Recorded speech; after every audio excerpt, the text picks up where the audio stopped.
സങ്കീർത്തനങ്ങൾ അധ്യായം 28. ദൈവമേ, നിന്റെ വേദപ്രമാണത്തിൽ അടങ്ങിയിരിക്കുന്ന അത്ഭുത കാര്യങ്ങളെ കാണുവാൻ എൻ്റെ ഉൾക്കണ്ണുകളെ പ്രകാശിപ്പിക്കണമേ. ആമേൻ. കർത്താവേ, ഞാൻ നിന്നെ വിളിച്ചു. എൻ്റെ ദൈവമേ, നീ എന്നോട് മൗനമായിരിക്കരുതേ. നീ എന്നോട് മൗനമായിരുന്നാൽ കുഴിയിൽ ഇറങ്ങുന്നവരോടുകൂടി ഞാൻ ചേർന്നു പോകും.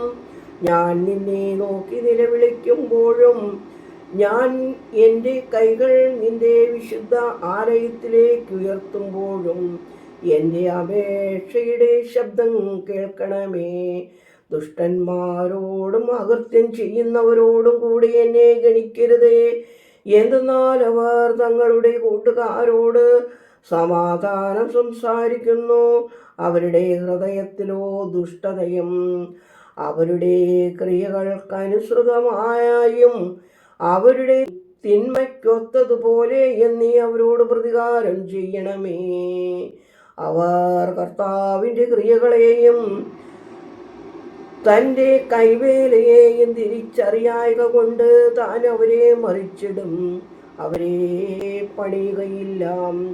എൻ്റെ അപേക്ഷയുടെ ശബ്ദം കേട്ട കർത്താവ് വാഴ്ത്തപ്പെട്ടവനാകുന്നു. കർത്താവ് എൻ്റെ സഹായകനും എനിക്ക് തുണയേകുന്നവനുമാകുന്നു.